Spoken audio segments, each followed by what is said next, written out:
बोले वशिष्ठ, है व्यथित हृदय राजा को भूषाई पाकर, दो कंधे तो बुलवा लाओ कैकई के नैहर से जाकर।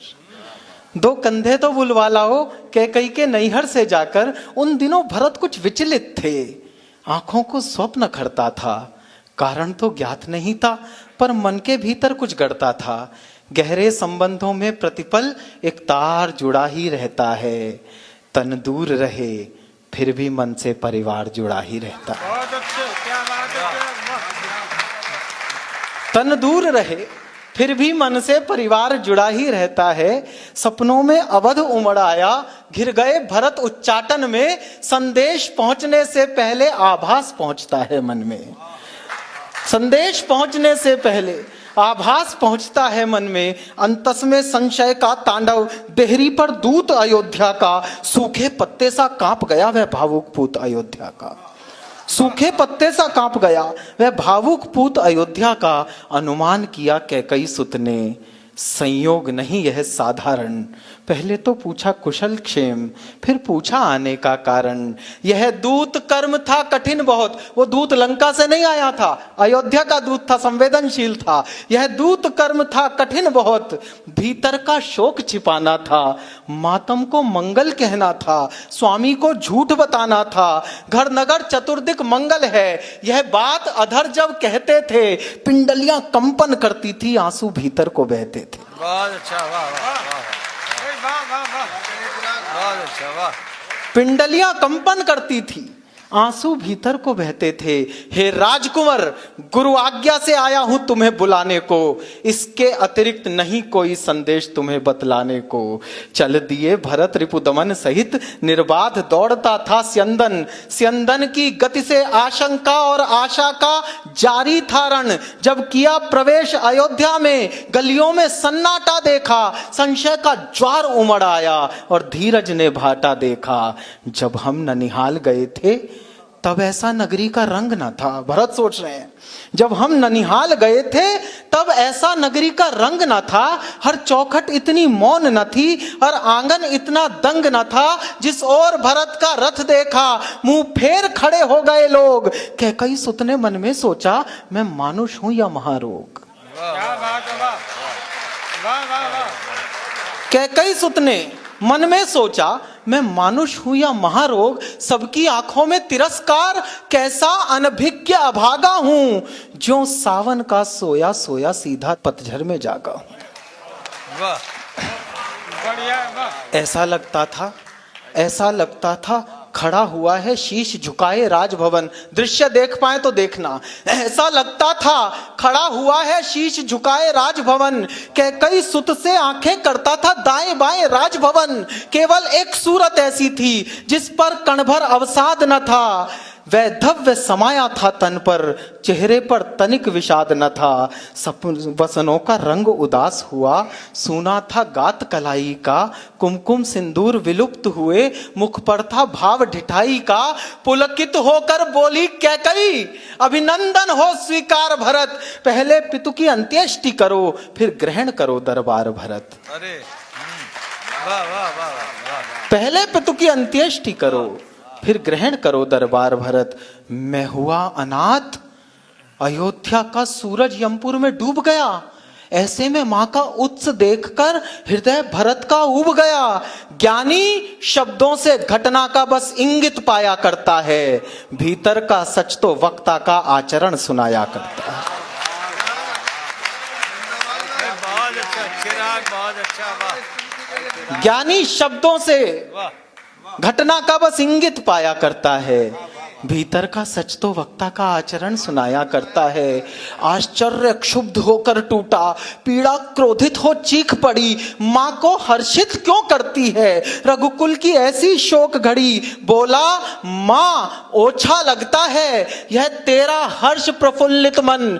तूने ही तो दे दिया नहीं इस महाशोक को आमंत्रण। वाह वाह, क्या बात है, वाह चिराग, वाह। तूने ही तो दे दिया नहीं इस महाशोक को आमंत्रण। उन्माद परे रखकर संभली, वात्सल्य ओढ़ने लगी त्रिया। उन्माद परे रखकर संभली, वात्सल्य ओढ़ने लगी त्रिया, सुत की आंखों में घृणा देख भौहें सिकोड़ने लगी त्रिया। तुझको भी मैं दोषी लगती, ऐसे क्या पाप किए मैंने, राजा पर थे 2 वर उधार, अवसर पर मांग लिए मैंने। वाह वाह वाह वाह वाह। राजा पर थे 2 वर उधार, अवसर पर मांग लिए मैंने। मेरा बेटा युवराज बने ये इच्छा तो अपराध नहीं, और राम नहीं बन जाते तो पूरी होती ये साध नहीं। ये सुनते ही थम गए भरत, जम गई शिरा, खुल गए अधर। लगता था नमक छिड़क डाला कैकई ने जलते घावों पर। वाह। हर रोम लपट बन दहता था, पर्वत सा टूटा था सिर पर। था क्रोध अधिक या पीर अधिक, ये निश्चय करना था दूभर। नथुने फूले, सांसें दहकी, पर्वत सा टूटा था सिर पर। भीतर जो लावा दहका था आ गया अचानक जिह्वा पर। और अगली पंक्तियां लिखते हुए मैंने जिंदगी में पहली बार पसीना महसूस किया, क्योंकि मां को गाली देनी थी और गाली देने वाले भरत थे। भीतर जो लावा दहका था आ गया अचानक जिह्वा पर। पापिन, तूने इन कुलघाती हाथों से क्यों पाला मुझको, जिस दिन जन्मा था उस दिन ही क्यों मार नहीं डाला मुझको। क्या बात है, वाह वाह वाह, बात राम जियो। वाह। जिस दिन जन्मा था उस दिन ही क्यों मार नहीं डाला मुझको। दर्पण तोड़ा है उत्सव का, ममता छलली पापिन तूने।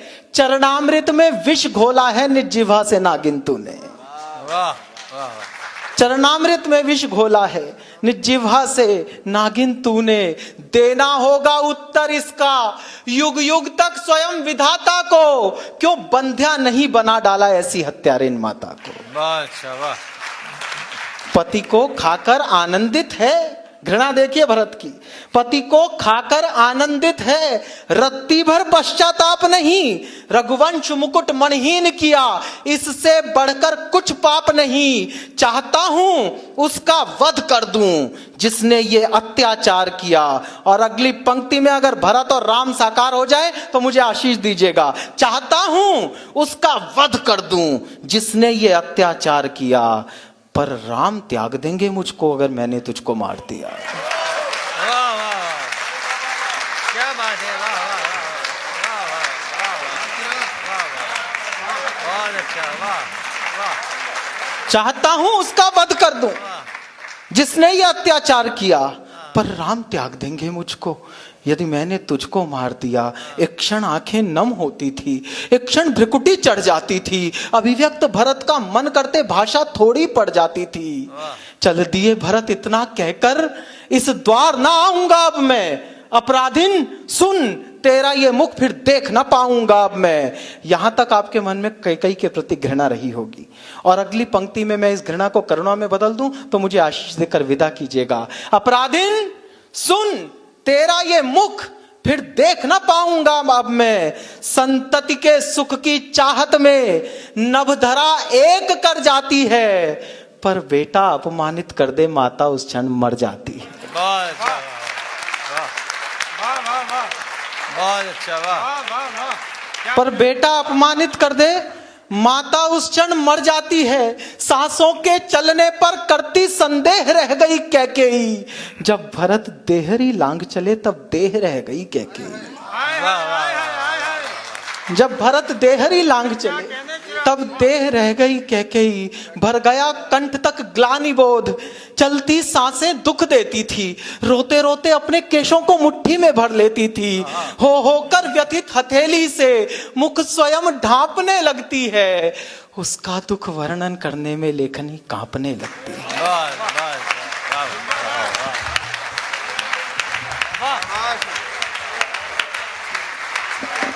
इस कविता के लिए खड़े हो जाइए आप। ये चिराग ने अद्भुत कविता लिखी है। बैठिए बैठिए।